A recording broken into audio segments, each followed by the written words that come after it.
Ladies and gentlemen, please welcome our Mr. candidates in the Gummies Attire Competition. Beginning with Mr. Number 1.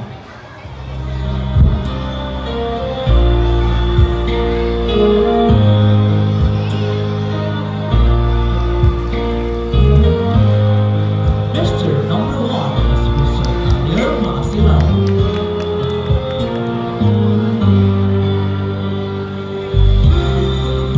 Lens. 16-year-old student.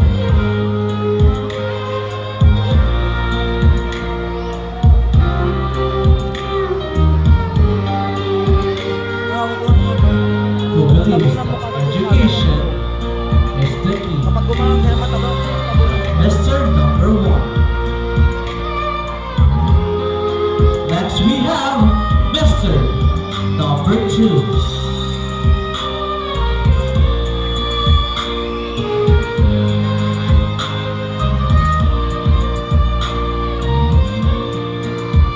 Mr. Number 2 is Mr. R.J. Nasi.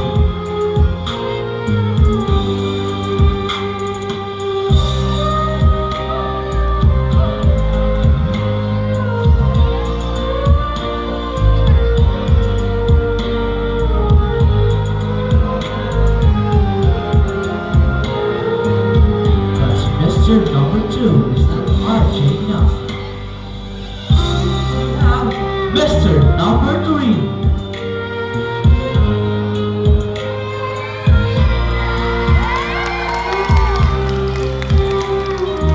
Mr. Number 3 is Mr. Nahapar Marsan.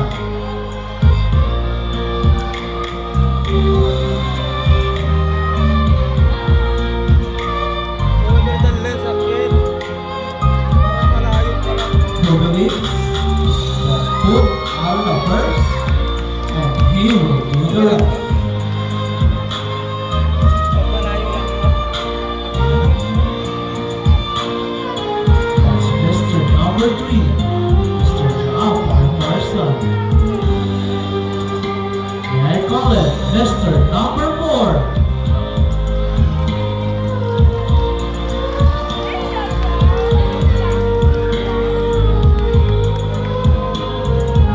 Ayos lang.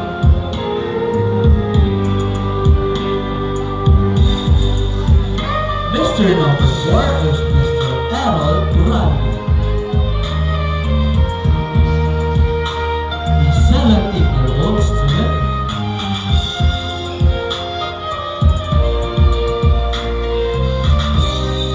Who believes that following your parents will make you succeed. It's Mr. Number 4, Mr. Errol Durante. Next we have Mr. Number 5.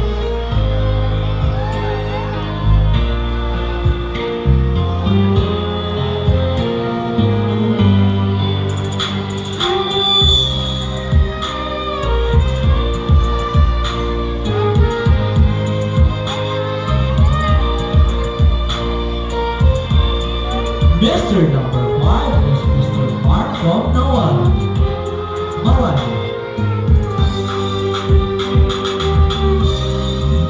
A 19-year-old student.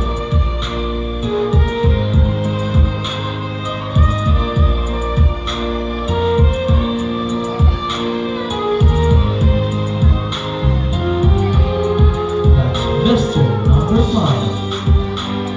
Next we have Mr. Number 6.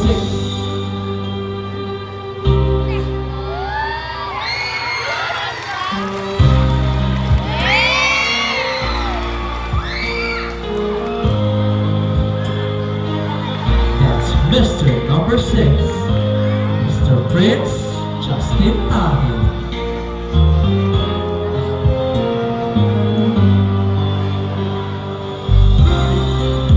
Lagi nang sinasabi, mahal ko ang mama ko.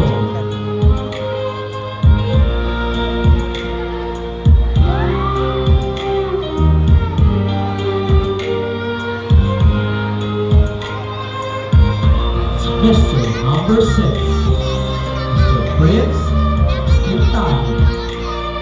Next we have Mr. Number 7,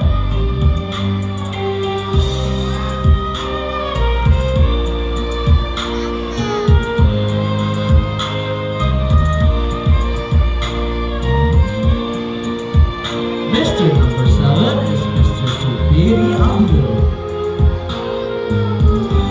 a 20-year-old student.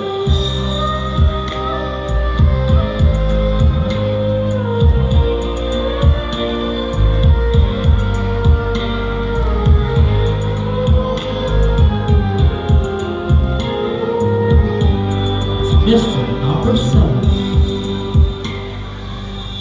Next we have Mr. Number 8.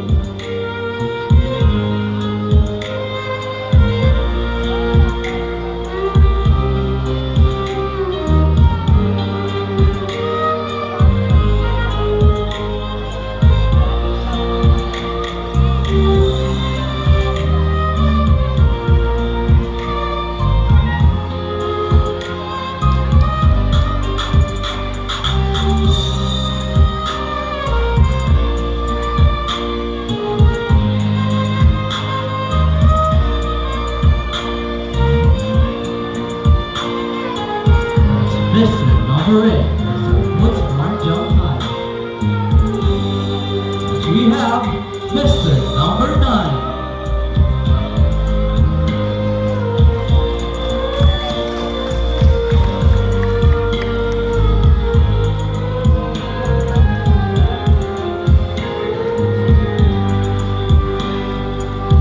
Mr. Number 9 is Mr. Isher Vina, a 17-year-old senior high student at Subic National High School.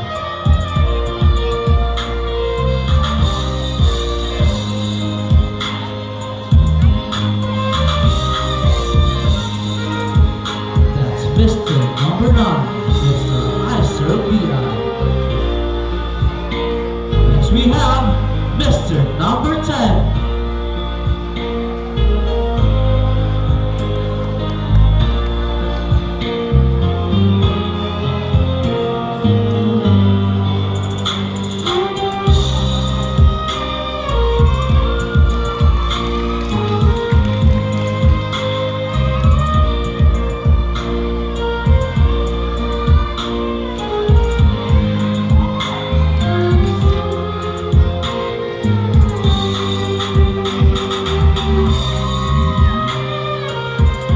That's Mr. Number 10, Mr. Usher Dunn.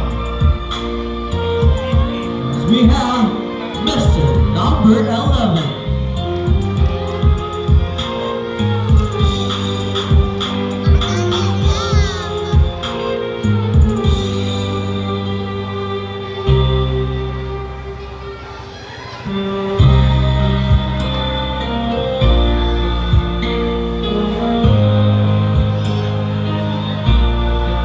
Mr. Number 11, a 19-year-old student,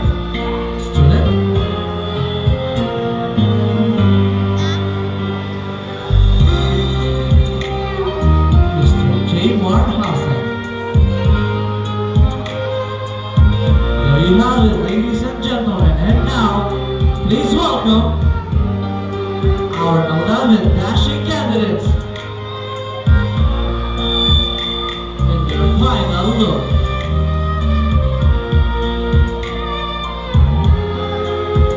Wala bang palakpakan dyan?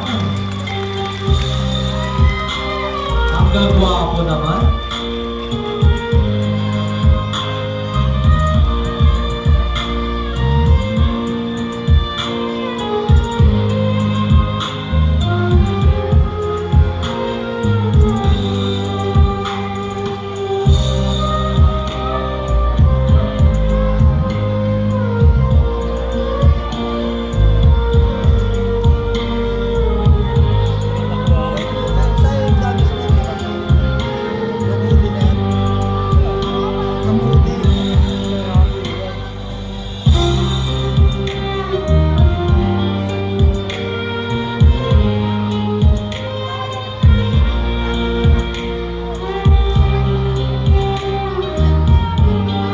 have it, ladies and gentlemen. Para makalaman sila ulit. Our 11 dashing candidates for Mr. Hari Raya 2026. Now, in my hand is 11 questions that we have prepared for them. Because right now, ladies and gentlemen, we are now doing the question and answer round. Judges, are we ready? Handa na ba kayo para sa kanilang question and answer? But before we do that, pwede po ba makiusap na habang sumasagot po sana ang ating mga candidates, wala po munang magsisigawan. Kasi mental block po sila. Antayin po natin silang matapos, bago tayo mag-cheer. Okay lang po ba? Nakikiusap po ako. My Mr. Candidates, pwede na ba kayo? Yes? Each of our candidates will pick a question here sa napakagandang baso na ito.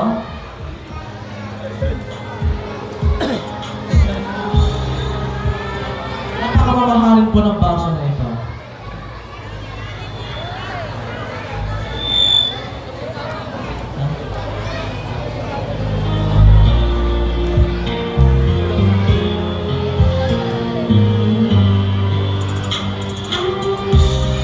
Get ready.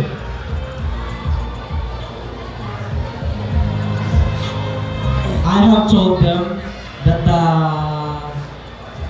the flow of the question and answer will be random. So they have to be ready. Hindi po siya by number. Kasi pag by number po, baka yung iba, syempre, nagre-relax. Kaya baso kayo biglaan. In completely random order. Get ready. So, candidate number 1, halika na dito. Wala pang palakpakan dyan. Organizers, pakipos mo na isang mic para sa ating mga judge.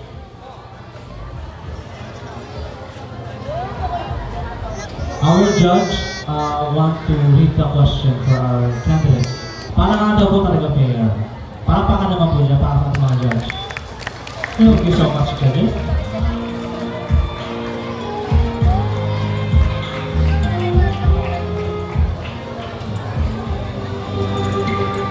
To ask our first question, sir, may I ask candidate number 1 to please pick your question and give it to your judge. Bigay mo sa akin.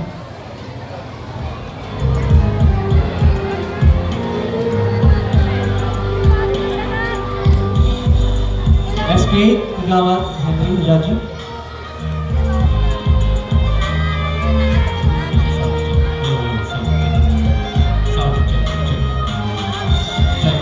Sound check, sound.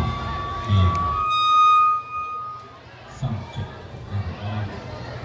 Magandang gabi po sa ating lahat. Magandang gabi, contestant number 1. Ito ang iyong katanungan. Ang iyong number. Ang Hari Raya ay panahon ng pagpapatawad. If you were crowned Mr. Hari Raya,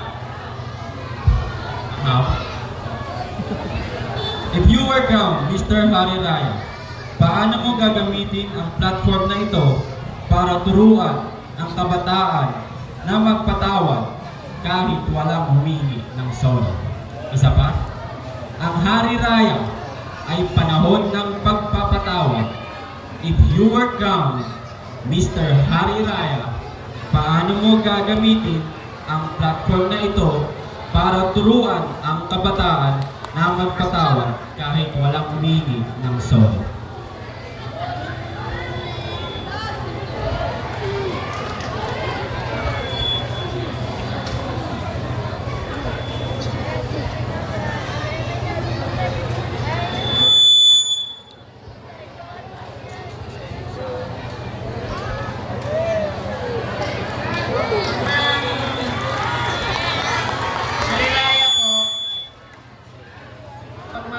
Po,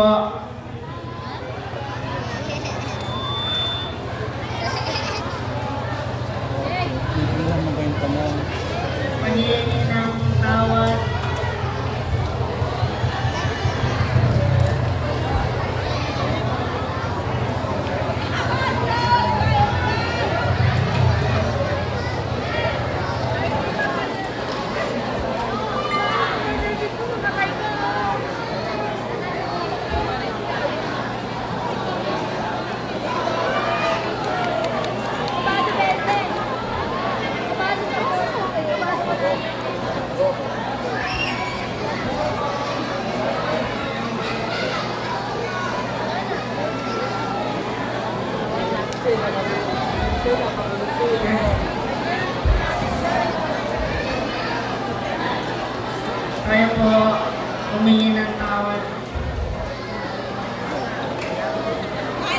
para hindi po parusahan yan lang po. Thank you po, ayun lang po. Thank you so much. Mr. Number 1. Tama nga naman. Kaya humingi ng tawad para patawarin tayo ni Alba. Good point. May I request Mr. Number 2 and to be asked by Ms. Tasmira Nali. There you go, Mr. Number 2.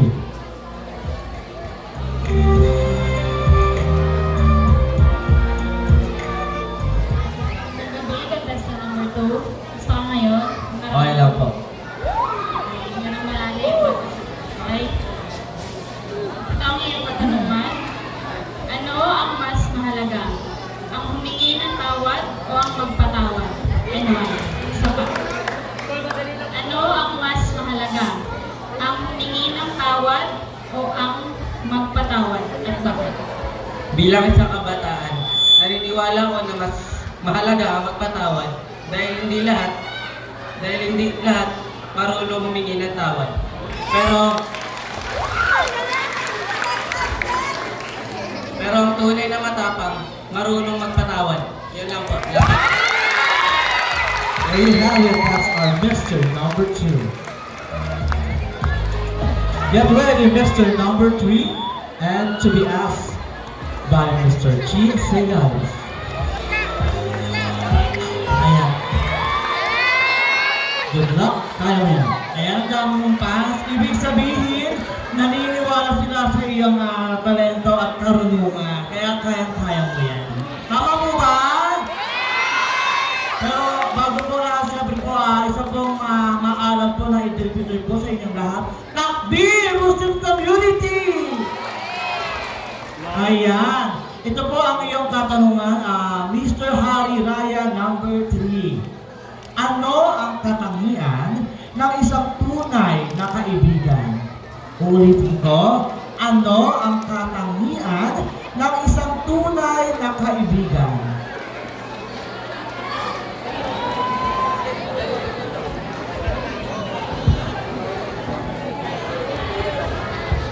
Ano ang katangian ng isang tunay? Ba may kaibigan ka? Ano ba yung hinahanap mong katangian or ugali or personalities ng iyong kaibigan?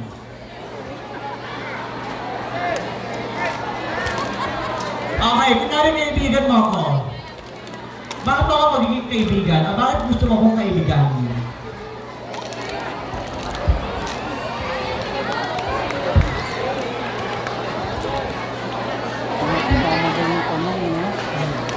Naitatansin ko po sa Muslim ha, baka masungatan siya. Ano yung bagay? No. Tama. Ano ito? Alpihano adat mabagay. Sabi no. Alpihano adat mabagay. Ang ay kabayan natin ng bagay ay tanda lumaya.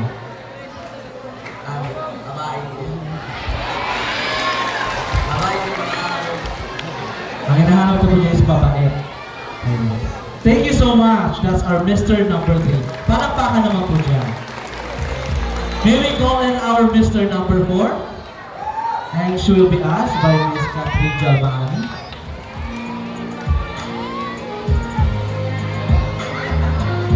Last meeting na ni Bob.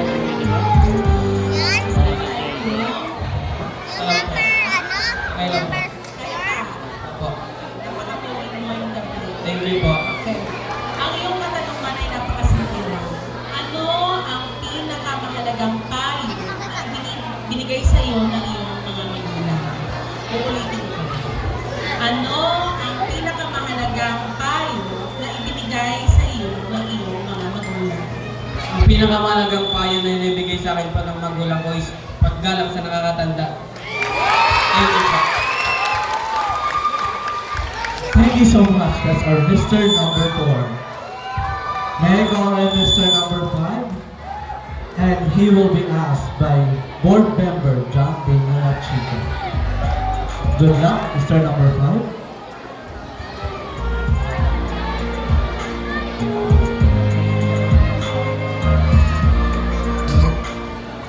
Magandang gabi po.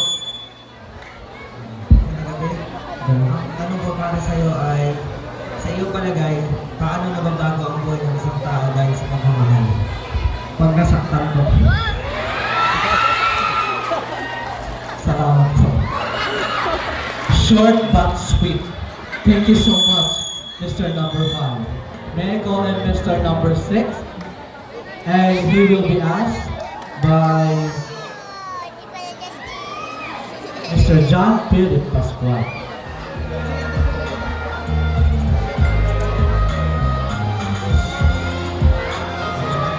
Contestant number 6.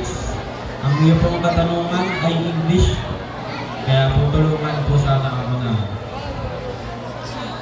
Ready ka na? Nagkakalalim bago si Apa. How do you show pure love to people who have hurt you? Isa pa? How do you show pure love to people who have hurt you? I show pure love by choosing to forgive and respecting them and that returning to the pain they give me. Yung naman po. Thank you so much. That's our Mr. number 6. May I call in Mr. number 7? And he will be asked by Ms. Tasmira now. You can answer in Tagalog or Muslim. I can translate. Huh? Yeah. Magandang gabi, contestant number 7. Ang nararamdaman mo ngayon? Ang nararamdaman mo ngayon? Kinakamahan ko. Ang malalim bago sa okay? Ito ang iyong katanungan. Ano ang pinakamalaking problema ng kabataan ngayon na nais mong solusyonan? Ulitin ko. Ano ang pinakamalaking problema ng kabataan ngayon na nais mong solusyonan? Problema ng kabataan ngayon, walang galang sa matatanda. Ito ay aking tuturuan. Susolusyonan para mabago ang kanyang respeto. Yun lamang po. Salamat. Thank you so much. That's our Mr. number 7. Now we move on to our Mr. number 8. And he will be asked by Mr. G.C. Gales.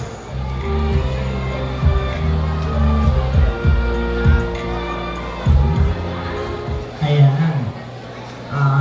Good evening, Mr. Hari Raya number 8. Kamusta? Anong pakiramdam? Medyo kinakabahan po. Medyo kinabahan. Okay, tanggalin natin yung kaba mo. Hep, hep! Hooray! Okay, kinakabahan ka ba din? Malapit na matapos ang competition at napagtagumpayan mo naman lahat ng mga ginawa ko kanina. Tama po ba? Okay, this is your question, Hari Raya number 8. Ano ang iyong greatest strength na maipagmamalaki mo bilang Mr. Hari Raya? I repeat the question. Ano ang iyong pinakamalaking katangian, tinataglay ng pagiging matatag, na maipagmamalaki mo bilang Mr. Hari Raya? Ang aking greatest strength po na sa Mr. Herrera ay maging mas makipagkaibigan po. Thank you so much. Thank you so much. That's our Mr. number 8. Now get ready, Mr. number 9. And he will be asked by Madam 3, Judge Maan.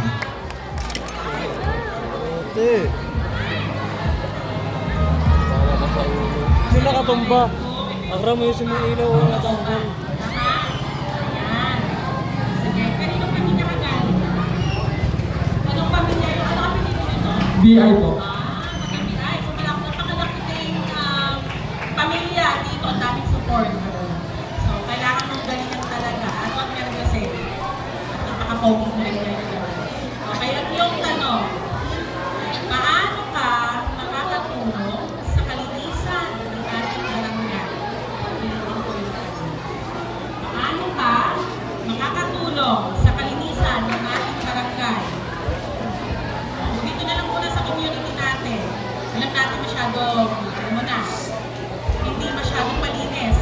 Di ba? So, paano kaya ang pwedeng mula sa'yo lang? Mula sa'yo. Makakatulong ako sa kalinisan ng ating barangay sa pamamagitan ng paglilinis ng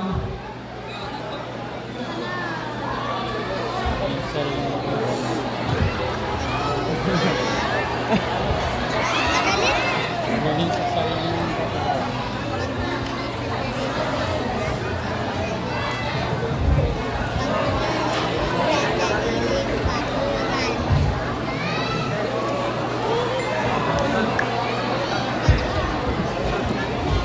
makakatulong po ako sa kalinisan ng ating bahay sa pamamagitan ng paglinis ng marakasan ng mga madudumi at pag-aano ng dagat ng purok sa islit. Kailangan po, salamat po. Thank you so much. That's our Mr. number 9. May I call our Mr. number 10 to have his question? Mr. number 10. And he will be asked by board member John Daniel Lechi. Sa Domingo. Hindi na Domingo. Ang galing po. Ang tanong po para sa iyo ay, ano ang dapat gawin para maiwasan ng away sa komunidad? Ulitin ko po. Ano ang dapat gawin para maiwasan ng away sa komunidad?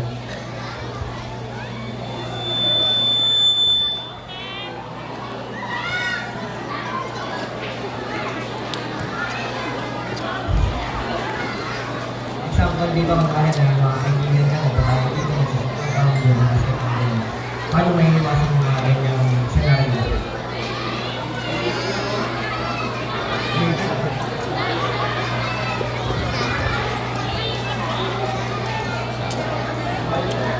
Ano? Ulitin po natin.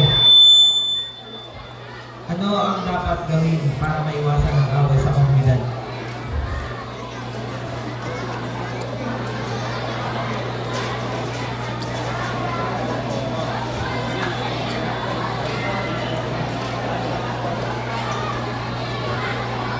Para maiwasan ng away sa komunidad, sasabihin ko doon ay mag-unawa para sa isa't isa.